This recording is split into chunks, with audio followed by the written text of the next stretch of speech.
ਸਕੂਲੇ ਜਿਵੇਂ ਮੈਂ ਪਹੁੰਚਿਆ ਉੱਥੇ ਖੇਲਿਆ ਜਾ ਰਿਹਾ ਸੀ ਪੱਕਾ ਬਾਲ। ਮੈਂ ਕਿਹਾ ਤੁਹਾਨੂੰ ਸੱਟ ਨਹੀਂ ਲੱਗਦਾ ਯਾਰ, ਮੈਨੂੰ ਕਬਰਸਤਾਨ ਕਿਉਂ ਜਾਣਾ ਪੈ ਗਿਆ ਤੁਹਾਨੂੰ ਦੱਸਦਾ ਇਸ ਵੀਡੀਓ ਦੇ ਵਿੱਚ। ਜੀ ਮਿੱਤਰੋ ਆਏ ਮੈਂ ਤੁਹਾਨੂੰ ਦਿਖਾਵਾਂਗਾ ਕਿ ਕਬਰ ਕਿਵੇਂ ਤਿਆਰ ਹੁੰਦੀ ਹੈ। ਪਰ ਤਿਆਰ ਕਰਨੇ ਵਾਸਤੇ ਬਹੁਤ ਹੀ ਜ਼ਿਆਦਾ ਲੱਗਦੀ ਹੈ ਜੀ ਮਿਹਨਤ। ਸਰ ਜਿਵੇਂ ਹੀ ਆ ਕੇ ਬੈਠਾ ਛੱਤ ਤੇ, ਮੈਂ ਕਿਹਾ ਚੱਲ ਇਹਨੂੰ ਪਾਣੀ ਸੁੱਟ ਕੇ ਤੇ ਇਹਨੂੰ ਫੜਦਾ। ਭਾਈ ਨੇ 2-3 ਵਾਰੀ ਜਦੋਂ ਮੈਨੂੰ ਸੁਲਾ ਮਾਰੀ, ਤੀਜੀ ਵਾਰੀ ਮੇਰਾ ਵੀ ਦਿਲ ਕਰ ਗਿਆ, ਮੈਂ ਵੀ ਨਾ ਨਹੀਂ ਕੀਤੀ, ਮੱਠੀ ਜਵਾਈ ਨਾਲ ਪੂਰੀ ਦਾਲ ਹੀ ਫੜ ਲਈ। ਭਾਈ ਜੀ ਫਿਰ ਪੱਕਾ ਬਾਲ ਕੀਤਾ ਇੰਜੋਏ ਤੇ ਨਾਲੇ ਖਾਦੀ ਦਾਲ, ਸਵਾਦ ਆਈ ਤਾਂ ਫਿਰ ਸਾਰਾ ਹੀ ਆ ਗਿਆ। ਬਾਲ ਖੇਲਣੇ ਵਾਸਤੇ ਮੈਨੂੰ ਲੱਗਦਾ ਥੋੜਾ ਜਿਹਾ ਜਿਗਰਾ ਚਾਹੀਦਾ। ਚੈੱਕ ਕਰੋ ਯਾਰ ਕਿੰਨੀਆਂ ਖਿੱਚ ਮਾਰ ਰਿਹਾ ਸ਼ਮੈਸ਼ਾ, ਮੈਂ ਤਾਂ ਦੇਖ ਕੇ ਰਹਿ ਗਿਆ। ਹਰ ਇੱਥੇ ਬਹਿ ਕੇ ਕੀ ਕਰਨਾ, ਹੁਣੇ ਹੋਣ ਲੱਗ ਜਾਣੀ ਹੈ ਮਗਰਬ ਦੀ ਅਜ਼ਾਨ ਤੇ ਚੱਲਦੇ ਆ ਫਿਰ ਘਰ। ਸਕੂਲੋਂ ਬਾਹਰ ਆਇਆ ਹੀ ਆ ਭਾਈ ਜੀ, ਅਜ਼ਾਨ ਹੋਣ ਹੀ ਲੱਗ ਗਈ। ਮੈਂ ਕਿਹਾ ਚਲੋ ਫਿਰ ਜਲਦੀ ਜਾ ਕੇ ਪਹਿਲੇ ਨੰਬਰ ਤੇ ਪੜਦੇ ਆ ਨਮਾਜ਼ ਦਾ ਟਾਈਮ ਹੋ ਗਿਆ ਸੀ। ਮੈਂ ਕਿਹਾ ਯਾਰ ਜਲਦੀ ਹੈਪਾ ਬਾਈਕ ਨੂੰ ਰੇਸ ਦਿੰਦੇ ਆ ਤਾਂ ਕਿ ਨਮਾਜ਼ ਲੇਟ ਨਾ ਹੋ ਜਾਵੇ। ਕਿ ਪੜੀ ਫਿਰ ਨਮਾਜ਼ੇ ਮਗਰਬ ਹੁਣ ਜਾ ਕੇ ਮੈਨੂੰ ਲੱਗਦਾ ਸੋਣਾ ਹੀ ਪੈਣਾ ਮੈਨੂੰ। ਮਿੱਤਰੋ ਸੁਬਹ ਸੂਰਜ ਨੇ ਵੀ ਆਪਣੀ ਅੱਖ ਖੋਲ ਲਈ ਸੀ ਤੇ ਮੈਂ ਵੀ ਉੱਠ ਕੇ ਆ ਗਿਆ ਸੀ ਕਬਰਸਤਾਨ ਦੀ ਤਰਫ ਜਾ ਰਿਹਾ ਸੀ। ਮੈਂ ਇਕੱਲਾ ਹੀ ਨਹੀਂ ਜਾ ਰਿਹਾ ਸੀ, ਨਾਲ ਦੇਖਾਂ ਤੇ ਅਜ਼ੀਮ ਭਾਈ ਵੀ ਹੈ। ਅਜ਼ੀਮ ਭਾਈ ਨੂੰ ਕਿਹਾ ਭਾਈ ਜੀ 2 ਹੈਪਾ ਬਾਈਕ ਨੂੰ। ਵੈਸੇ ਹੀ ਆਂਦੇ ਹੁੰਦੇ ਆ ਕਬਰਸਤਾਨ ਦੁਆ ਮੰਗਣ, ਲੇਕਿਨ ਇੱਕ ਦਿਨ ਭਾਈ ਪੱਕਾ ਹੀ ਆ ਜਾਣਾ ਕਬਰਸਤਾਨ। ਜਿਵੇਂ ਹੋਈ ਫੌਤਗੀ ਪਤਾ ਚੱਲਿਆ, ਮੈਨੂੰ ਬਹੁਤ ਜ਼ਿਆਦਾ ਹੋਇਆ ਅਫਸੋਸ ਯਾਰ। ਹੁਣੀ ਆਗੇ ਜੀ ਕਬਰ ਤਿਆਰ ਕਰਨੇ ਵਾਸਤੇ ਇਹਨਾਂ ਦੇ ਵਿੱਚ ਕੁਝ ਇਸ ਹਿਸਾਬ ਨਾਲ ਮਿੱਤਰੋ ਕਬਰ ਕੱਢੀ ਜਾਂਦੀ ਆ। ਸਾਰੇ ਪਿੰਡ ਦੇ ਯੰਗਸਟਰ ਮੁੰਡੇ ਤੇ ਭਾਈ ਯੰਗਸਟਰ ਭਾਈ ਆ ਜਾਂਦੇ ਆ ਜੀ ਕਬਰ ਤਿਆਰ ਕਰਨੇ ਵਾਸਤੇ। ਤੁਹਾਨੂੰ ਹਿਸਾਬ ਦੱਸਾਂ ਤੇ ਭਾਈ ਜੀ ਉੱਥੇ ਪੈਸੇ ਦੇ ਕੇ ਕਢਵਾਉਂਦੇ ਆ ਕਬਰ। ਪਿੰਡ ਦੇ ਵਿੱਚ ਬਿਲਕੁਲ ਹਰਗਜ਼ ਹਿਸਾਬ ਨਹੀਂ ਹੈ। ਇਹਦੇ ਵਿੱਚ ਸਾਰੇ ਨੌਜਵਾਨ ਭਾਈ ਜੀ ਕਬਰ ਤਿਆਰ ਕਰਨੇ ਵਾਸਤੇ ਆ ਜਾਂਦੇ ਆ। ਇਹ ਨਹੀਂ ਦੇਖਦੇ ਹੈ ਕਿਹਨਾਂ ਦੀ ਹੋਈ ਆ ਫੌਤਗੀ ਤੇ ਕਿਹਨਾਂ ਦੀ ਨਹੀਂ, ਸਾਡਾ ਰਿਸ਼ਤੇਦਾਰ ਹੈ ਕਿ ਨਹੀਂ। ਪਿੱਧਰੋਂ ਤਾਂ ਵੀ ਆ ਜਾਂਦੇ ਆ ਕਬਰ ਤਿਆਰ ਕਰਨੇ ਵਾਸਤੇ। ਲੋ ਜੀ ਮਿੱਤਰੋ ਦੇਖਾਂ ਤੇ ਕਬਰ ਥੋੜੀ ਜੀ ਹੋ ਗਈ ਤਿਆਰ, ਹੋ ਰਹੀ ਆ ਕਬਰ ਦੀ ਸਫਾਈ। ਅਜ਼ੀਮ ਭਾਈ ਫੜਾ ਰਹੇ ਜੀ ਮੈਨੂੰ ਕਈ, ਮੈਂ ਸੁੱਟ ਰਿਹਾ ਮਿੱਟੀ ਬਾਹਰ। ਦੇ ਵਿੱਚ ਥੋੜਾ ਜਿਹਾ ਪੱਥਰ ਵੀ ਆ ਗਏ ਸੀ, ਉੱਥੇ ਲਾ ਕੇ ਇੱਟਾਂ ਤੇ ਹੁਣ ਗਿੱਲੀ ਮਿੱਟੀ ਲਾਣ ਲੱਗਿਆ ਜੀ ਰਹੀਲ ਭਾਈ। ਦੇਖਾਂ ਤੇ ਸਾਰੀ ਹੋ ਗਈ ਇੱਕ ਵਾਰੀ ਤਿਆਰ ਤੇ ਯਾਰ ਹੁਣੀ ਹੁਣ ਕਰਦੇ ਪਏ ਆ ਸਫਾਈ। ਕਹਿੰਦੇ ਹੁਣੇ ਥੋੜਾ ਜਿਹਾ ਟਾਈਮ ਲੱਗਦਾ ਤੇ ਭਾਈ ਜੀ ਕਬਰ ਤਿਆਰ ਹੋ ਜਾਂਦੀ ਹੈ। ਨਹੀਂ ਮਿੱਤਰੋ ਬਹੁਤ ਹੀ ਜ਼ਿਆਦਾ ਲੱਗਦਾ ਟਾਈਮ ਤੇ ਬਹੁਤ ਲੱਗਦੀ ਆ ਮਿਹਨਤ ਕਬਰ ਤਿਆਰ ਕਰਨੇ ਵਾਸਤੇ। ਮੈਂ ਦੱਸਾਂ ਤੇ ਗਰਮੀ ਬਹੁਤ ਹੀ ਜ਼ਿਆਦਾ ਤੇ ਯਾਰ ਹੁਣ ਦੇਖਾਂ ਤੇ ਚੱਲੇ ਆ ਜੀ ਘਰ ਨੂੰ ਵਾਪਸ। ਮਿੱਤਰੋ ਆਏ ਹੋਏ ਸੀ, ਗਰਮੀ ਬਹੁਤ ਜ਼ਿਆਦਾ ਸੀ। ਦੇਖ ਲਓ ਚਾਚੂ ਜਾਣ ਕਿਵੇਂ ਗਰਮੀ ਦੇ ਨਾਲ ਭਿੱਜੇ ਪਏ ਆ ਆਪੇ।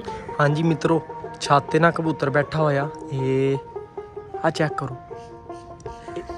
ਤੁਹਾਡੇ ਭਰਾ ਨੇ ਨਾ ਫੜ ਕੇ ਰਹਿਣਾ। ਤੁਹਾਡਾ ਭਰਾ ਬੜਾ ਜੀਨੀਅਸ ਆ, 40 ਸਾਲ ਦਾ ਤਜਰਬਾ ਤੁਹਾਡੇ ਭਰਾ ਕੋਲ। ਚੈੱਕ ਕਰਿਓ ਇਹਨੂੰ ਨਾ ਹੁਣੇ ਐਵੇਂ ਨਹੀਂ ਫੜਿਆ ਜਾਣਾ, ਇਹ ਫੜਿਆ ਕੁਛ ਇਸ ਤਰੀਕੇ ਨਾਲ ਜਾਣਾ।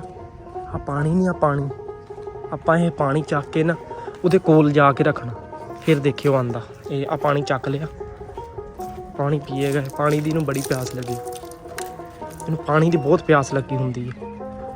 ਇਹ ਆ ਚੈੱਕ ਕਰਿਓ ਸੀ ਤੁਸੀਂ।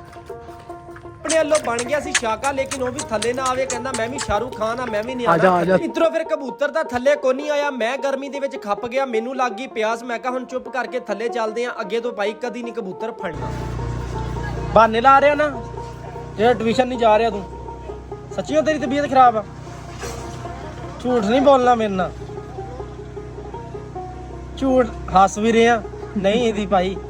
ਚੱਲ ਚੱਕ ਬੈਗ ਚੱਕ, ਰੋ ਕੇ ਦਿਖਾ ਨਹੀਂ ਤਾਂ। ਮੁੰਨਾ ਬੱਚਾ ਭਾਈ ਜੀ ਟਿਊਸ਼ਨ ਨਾ ਜਾਵੇ। ਮੈਂ ਕਿਹਾ ਤੂੰ ਬਹਾਨੇ ਲਾ ਰਿਹਾ, ਕਹਿੰਦਾ ਨਹੀਂ ਯਾਰ ਮੇਰੀ ਵਾਕਈ ਤਬੀਅਤ ਖਰਾਬ। ਰੱਖਿਓ ਨਮਾਜ਼ ਕਾਇਮ ਕਰਿਓ, ਪਾਕਿਸਤਾਨ ਜ਼ਿੰਦਾਬਾਦ।